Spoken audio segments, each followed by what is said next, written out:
One of my lasting memories of the Rugby World Cup was a 1-minute time-lapse video posted on YouTube that was trained on the faces of the crowd at Queen's Wharf during the final game.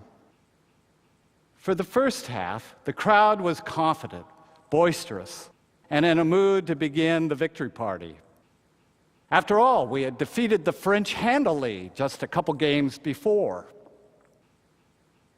When a different French team returned in the second half to relive the last time they snatched victory from the All Blacks in a World Cup, the faces became anxious and anguished, painfully so in the last minutes. When the crowd realized that time had run out and miraculously the All Blacks' defense had held off the determined French to win the World Cup, the look of relief and joy at the narrow escape from despair was palpable. I was reminded of this graphic depiction of how close the line is between hope and despair a week ago last Friday as I walked through the empty venue in the long white cloud on Queen's Wharf, where that crowd was filmed. I carried with me some sprigs of rosemary, a bottle of water, and a bottle of baptismal oil as I made my way to the end of the wharf. 4 people who managed the wharf for the public's use attended me. They had asked me to come and bless and purify the wharf. For you see, one night, a week earlier, a young man had gotten past security and raced to the end of the wharf, jumping off into the dark waters below before they could reach him. As he swam in circles beyond their reach, they tried to convince him to return. Before a police boat could arrive, he vanished underneath the wharf. The next morning, divers recovered his body. The manager of the wharf had since learned the man was only 21 and had made an earlier attempt to take his life the week before. His parents told police he was mentally ill, and that's all they knew. They didn't even know his name. But they did know that the wharf, in its latest incarnation, was intended for life and celebration. And now it felt his demons of despair and hopelessness were still there. The manager had attended our Christmas Eve carol service. She only does it once a year, but she felt this was still her church. And she thought sure that we could and would help her. After gaining Nadi Fatawa's permission, she called to ask me, in essence, to cast out demons. I was struck and impressed by the manager's concern for the spiritual health of the space for which she is responsible. Although she claimed not to be religious particularly. Still, she went to heaps of trouble to heal the wharf, even though only a handful would ever know what had transpired there. Even fewer would know of the brief ceremony she arranged to be held there in the rain and wind of what has become a typical Auckland summer day. That didn't matter. She felt strongly that it was right and necessary to do. So I did my best. I prayed for the young man and his family, commended him to God, and tried to do the extraordinary with ordinary oil and water. Being asked to cast out demons is unusual enough in my life experience that it has induced considerable reflection about the fragility of hope, what it means to heal, and the nature of demons. This episode colored how I engaged with today's gospel account of Jesus' healing of Peter's mother-in-law. While a brief account, it engenders many questions and provides considerable grist for our theological imagination. For instance, how many remember Peter was or had been married? It says something about the role of women in the day that his wife is not mentioned and his mother-in-law has no name. But that's for a different sermon. The story also indicates that while Jesus was from Nazareth, Capernaum was where he was living prior to his ministry. It was in Capernaum he went to synagogue. It was in Capernaum he called his first disciples. It was in Capernaum that he began his healing ministry, first by restoring a young man much like the one who jumped off the wharf just before healing Peter's mother-in-law of her fever. Shortly after, he healed a leper, whom he asked not to broadcast what he had done for him. The grateful man couldn't contain himself and told everyone. So Jesus soon couldn't get out of Peter's front door due to the numbers asking for healing. It was enough to drive him to seek an isolated spot to pray. With such a successful healing practice, why didn't he just nail a shingle to the mother-in-law's house and stay in Capernaum? Clearly, there was plenty of work there to keep him busy. This and other healing stories is a challenge to our 21st century understanding of disease, mental illness, and what it takes to heal. I know my reading of these accounts is biased by faith healers that I used to watch, like Oral Roberts and Benny Hinn, who victimize the vulnerable by convincing them they will be cured by their physical impairments and life-threatening ailments if they just believe enough. It conjures up visions of the pile of crutches near the pool at Lourdes. But my skepticism is tempered when I consider the numerous healing stories about Jesus. I don't know what the facts of the case were behind these stories, but I can't quite make myself believe Jesus was a fraud. So I searched the stories for clues to understanding. Firstly, he lived in a world where demons were real to people, not metaphorical. Stories of casting them out were about spiritual warfare. They were about the power of good over evil, love over hate.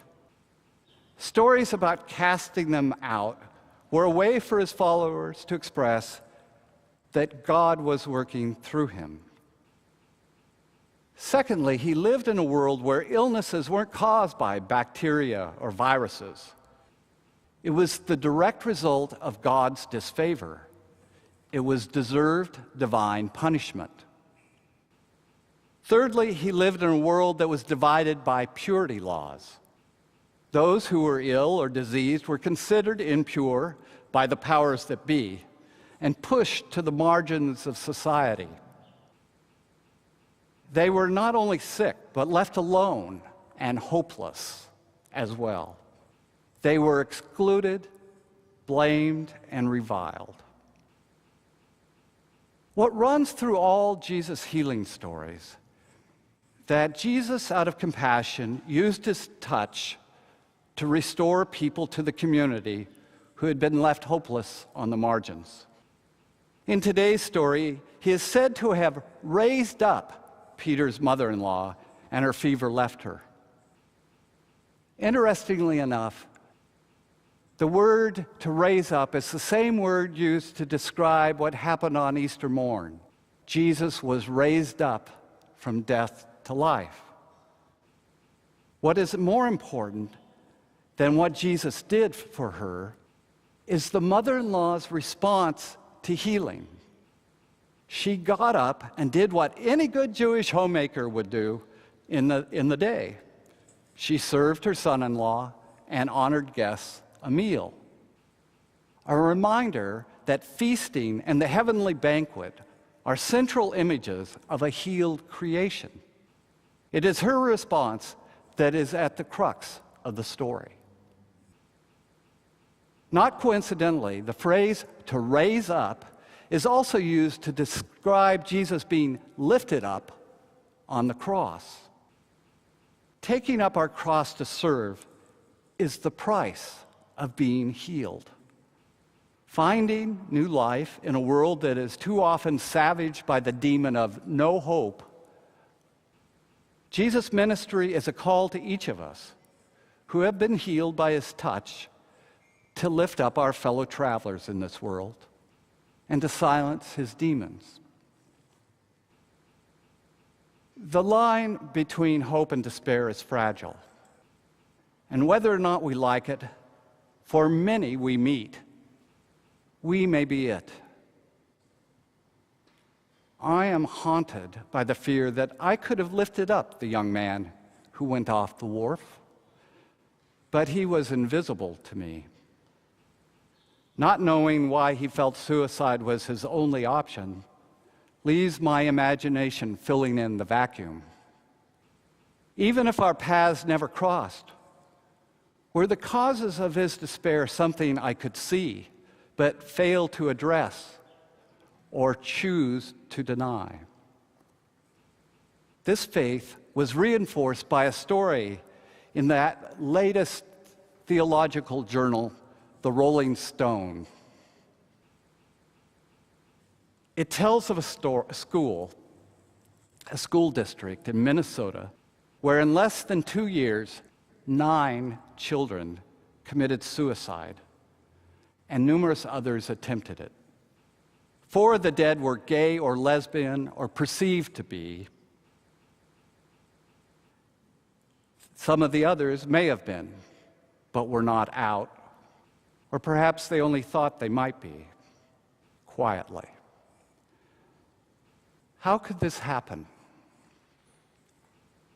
The schools are in the congressional district of Michelle Bachmann, failed presidential candidate for the Republican nomination, and an outspoken critic of homosexuality. Her husband claims to be able to heal his homosexual clients of being gay. Her evangelical church and other anti-homosexual groups bullied the school district to adopt a policy in the mid-1990s that homosexuality is not to be taught or addressed as a normal, valid lifestyle. This ultimately created an environment where gay and lesbian students, or those perceived to be, were brazenly and blatantly bullied, even within view of teachers, without action being taken. Facebook pages of hate were created and directed at certain students. These were ignored by the administration. Anti-gay events sponsored by evangelicals were permitted in the school, where T-shirts were handed out that said, "Be happy, not gay." GLBTQ students had no support or healthy models. Teachers, administrators, and parents were silent, and thus complicit in these deaths. They failed to be the line between hope and despair. I don't want to be one of them. We in New Zealand cannot just write off this as another reason, on top of the Republican primary, that Americans should be institutionalized. In our own Anglican communion, the Archbishop of York, John Sentamu, can say that he opposes gay marriage because it makes homosexuality look normal and would be contrary to British history and tradition. Where is our outrage at that? It is no better in this country, where most denominations are actively anti-homosexual. While the Anglicans are a little more wishy-washy about it, People like Ginu are still considered unacceptable for ordination. What does this climate say to the teenager, like the one who sought me out last Saturday, coming up here all the way from Hamilton, who's trying to come to terms with his conclusion he is gay? He is traumatized, but not by that reality, but by his mother's belief, nurtured by her evangelical church, that he will burn in hell. This is just one area of brokenness in our world to which we turn a blind eye. Jesus did not stay in his comfort zone. He left Capernaum to lift up the whole world, to bring healing to the hungry and poor, the possessed and persecuted, the meek and marginalized. He could not do that by closing his eyes. He could not do that without being vulnerable. He chose to be the line between despair and hope, life and death. It was his calling. Do we choose to follow or remain blind? Amen.